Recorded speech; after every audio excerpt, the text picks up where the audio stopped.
Olá pessoal, então dando sequência à disciplina de Química Geral 2, falando ainda sobre termodinâmica e trabalho. Bom, a gente viu na última videoaula sobre trabalho irreversível, que é aquele que envolve a pressão constante. Então, sempre que o exercício falar para vocês que a gente está trabalhando com pressão constante, a gente vai lembrar que o trabalho é calculado por menos a pressão externa vezes a variação do volume. Mas nós podemos ter o trabalho reversível. E o que é uma expansão reversível? Ele é aquele que pode ser revertido por uma mudança infinitesimalmente pequena. Então vamos pensar o que é essa mudança infinitesimalmente pequena. Seria, por exemplo, vamos imaginar que eu tenho a pressão interna e a pressão externa e o meu êmbolo está fixo. Quando ele está fixo, tendo em vista que ele é móvel, se ele não está se movendo, é porque a pressão externa é igual à pressão interna. Bom, então aí o meu êmbolo fica fixo. Mas vamos imaginar que eu tenho um incremento muito pequeno na pressão externa. Ele aumentou por alguma coisa muito pequena, infinitesimalmente pequena. O que vai acontecer? O meu êmbolo vai contrair, ele vai diminuir o volume. Mas se por um acaso agora a pressão interna aumentar, eu teria agora um pistão se movendo para fora, eu teria uma expansão. Esse movimento, por incremento muito pequenininho, quer dizer que ele é reversível. Eu posso ter a ida e a volta desse meu pistão. Então, o que vai acontecer? Para que eu calcule o meu trabalho quando o meu volume ele tem um incremento infinitesimal, eu posso utilizar o cálculo integral para resolver essa expressão e tentar achar uma expressão mais adequada. Então, eu tenho aqui a variação infinitesimal do meu trabalho é igual menos a pressão externa pela variação infinitesimal do volume. Como agora a pressão externa é igual à pressão do gás, porque a variação para que ocorra no início eles são iguais, eu posso dizer que a minha pressão externa é igual à pressão. E aí eu substituo. A minha pressão e o volume elas estão amarradas pela equação geral dos gases, que é PV nRT. O que vai acontecer? PV é igual a nRT sobre V. Então, para eu substituir aqui, é PV é igual a nRT. Eu passo o volume para cá e aí eu tenho uma expressão que envolve a quantidade molar dos gases, que é o N, o R, que é a constante geral dos gases, a temperatura e o volume. Tudo isso para substituir essa minha pressão que agora ela vai variar. E lembrando que se ela varia, dependendo do número da temperatura e da quantidade molar do gás, eu vou ter uma variação. Então, eu substituo aqui. Eu só substituo o P por nRT sobre V. Se eu aplicar agora a uma integral, eu vou ter que, para tirar a minha derivada aqui, eu vou ter que o meu trabalho é igual a menos nRT, dV sobre V, eu vou ter uma integral do V final sobre V inicial. E para resolver isso daqui, eu simplesmente tiro o logaritmo neperiano, que é V final sobre V inicial. Ah, professor, eu preciso saber isso daqui? Não, eu preciso saber essa equação aqui. Então, agora nós temos duas expressões. Nós temos tanto que trabalho, tiro o D aqui dos dois, tá? Que trabalho é igual ao produto da pressão externa pela variação do volume, negativo, que é quando eu tenho uma pressão externa fixa, que não varia. Agora, quando eu tenho uma variação da pressão, eu vou ter que utilizar esta expressão, que o trabalho é menos nRT, logaritmo neperiano do volume final divididos pelo volume inicial. Como é que eu vou aplicar isso daqui? Então, vamos olhar aqui. Antes de mais nada, eu quero chamar a atenção o seguinte. Quando eu tenho um trabalho, tá? reversível e irreversível, o trabalho irreversível é o trabalho máximo. Tá? Então, eu não tenho perda de energia nessa forma. Então, sempre que eu tiver que comparar um trabalho reversível com irreversível, o irreversível, tá, será sempre um valor menor do que o reversível. A gente vai ver aqui agora para ficar mais claro. Ó. O processo reversível sempre realiza mais trabalho que o reversível quando estamos comparando os dois. Tá bom? Então, olha só. Um pistão confina 0,1 mol de argônio em um volume de 1 litro em 25 graus Celsius. 2 experimentos são feitos. Primeiro, o gás expande-se de 2 litros contra uma pressão constante de 1 atm. Se é pressão constante, a fórmula do trabalho trabalho é igual a menos o produto da pressão externa pela variação do volume. O segundo é, o gás expande-se reversivelmente e isotermicamente. O que quer dizer isotermicamente? Que quando eu diminuo a pressão, obrigatoriamente eu tenho que ter um aumento do meu volume. Por quê? Porque se não ocorre a variação da temperatura, alguma outra coisa tem que variar com a pressão, e isso é o volume, porque o meu processo é isotérmico pela lei de Boyle. Tá? A lei de Boyle fala exatamente isso. Se a temperatura permanece constante e eu tenho uma expansão de um gás, se ele está se expandindo, a pressão tem que diminuir. Se o meu gás está se contraindo e o meu volume... se ele está contraindo, o volume está diminuindo. Mas se a minha temperatura não varia, porque é isotérmico, o que tem que acontecer com a pressão? Eu tenho que aumentar a pressão.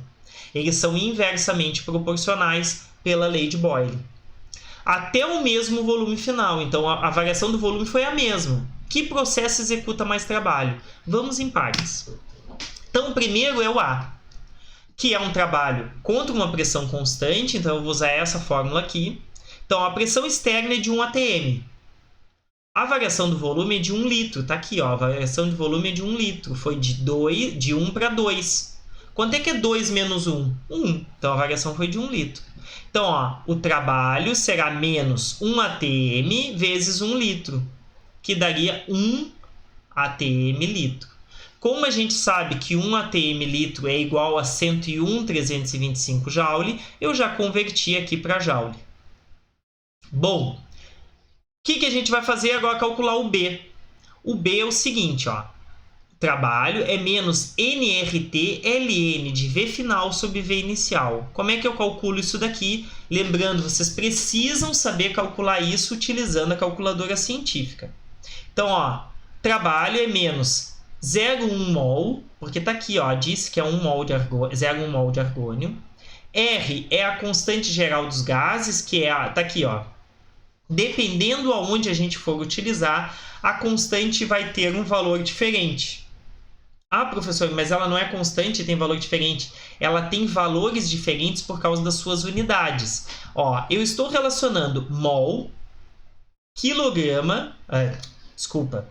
mol, Kelvin, litro.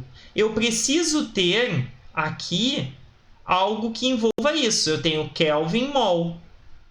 Como litro aqui vai cortar com litro, vai me sobrar o quê? Joule, que é uma unidade de energia. Então, ó, 8,3145 joule por Kelvin mol. Ó. Não está aqui na menos 1, quer dizer que está dividindo, por isso que eu boto para baixo. Vezes a temperatura. Qual foi a temperatura? 25 graus Celsius. Como é isotérmico, não houve variação. Então, o que eu vou fazer? Eu só vou converter para Kelvin. Como eu faço isso? A temperatura em graus Celsius, para converter para Kelvin, eu somo 273,15. Então, 25 mais 273,15, 298,15. Que multiplica ln do volume final divididos pelo inicial. Resolvo isso daqui, ó. Kelvin corta com Kelvin, mol corta com mol, litro corta com litro. O que sobrou? Joule. Está aqui. Quando eu comparo o processo irreversível à pressão constante, ele executou menos 101.325 joule. Ele executou aproximadamente 100 joule de trabalho. E quando eu executo o processo irreversível, eu chego a quase 200 joule, 171,8 joule de trabalho. Então, aquela afirmação que eu fiz para vocês anteriormente, ela é verdadeira. Um processo reversível, ele executa mais trabalho do que um processo irreversível. E o que aconteceu? A expansão foi a mesma. Não foi? Eu não expandi de 1 litro para 2 a mesma temperatura. A única coisa que ocorreu foi que no segundo o meu processo é isotérmico, então houve variação da minha pressão por algumas unidades infinitesimais.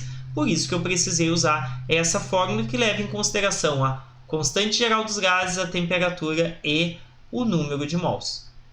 Bom, um segundo exercício. Um cilindro de volume 2 litros contém 1 mol de hélio a 30 graus Celsius. Que processo executa mais trabalho sobre a vizinhança? Se é sobre a vizinhança, é um processo de expansão, então o resultado tem que dar negativo para os dois, viu? Permitir que o gás se expanda isotermicamente até 4 litros, com pressão externa constante de 1 atm, ou permitir que o gás se expanda reversivelmente e isotermicamente até o mesmo volume. Então, a expansão será a mesma. A única diferença é que um é um processo reversível e o outro é um processo irreversível a pressão constante. Então, novamente, eu vou usar a expressão que trabalho é menos o produto da pressão externa vezes a variação do volume. Então, pressão externa, 1 litro. Variação do volume. Quanto é que foi a variação do volume? Ele foi de 2 até 4 litros. Então, a variação será 4 menos 2, é sempre final menos inicial. Então, a variação foi de 2 litros. Professor, faz muita diferença? Faz. Porque se fosse o contrário, se ele tivesse ocorrido uma variação do volume de 4 até 2, quer dizer que o final é 2 e o inicial é 4. 2 menos 4 dá menos 2. Então, é uma contração, porque é a variação do volume negativa. Tá bom? Então, o que aconteceu? Eu tenho aqui uma variação positiva, então é uma expansão. Substituindo na fórmula, eu tenho menos 2 atm litro, convertendo para joule, ou seja, eu pego 2 vezes 101.325, eu tenho aqui aproximadamente 202,6 joule. E aí, o que vai acontecer aqui? Eu tenho aqui agora que no reversível, né? Menos nRT ln de V final sobre V inicial, substituo os valores. O que é N? O número de mols, que é a quantidade de matéria, 1 mol. R, constante geral dos gases, 8,3145 joule Kelvin mol. Né? Lembrando que o Kelvin mol, por ter sinal menos 1, quer dizer que ele está dividindo. Vezes a temperatura, 30 graus mais 273,15, 303,15 Kelvin. Ln de 4, volume final, sobre o volume inicial, 2. Litro corta com litro, Kelvin corta com Kelvin, mol corta com mol, o que sobrou? Joule. Multiplico e eu vou ter aqui, que este aqui, o processo irreversível à pressão constante, realizou 202,6 joule de trabalho. Tá? Faltou novamente o sinal negativo aqui, tá, pessoal? Não esqueçam o sinal negativo. Eu aqui, quando multipliquei, me esqueci. Lembrando que se esse caso fosse positivo, queria dizer que aqui tinha sido contração, e não é expansão. E aqui executou menos 1.747, ou seja, muito mais trabalho foi executado pelo processo reversível. Bom, aqui a gente conclui o início do estudo sobre trabalho. Na próxima videoaula, a gente vai falar sobre o início do estudo sobre calor. E depois a gente vai entrar na primeira lei da termodinâmica, que a gente vai associar variação da energia interna com o trabalho e o calor. E aí a gente vai entender um pouco mais como isso pode ocorrer. Porque até então a gente está levando em consideração que toda variação da minha energia interna está associada apenas à realização de trabalho e não à perda de energia na forma de calor. Então, até a próxima aula.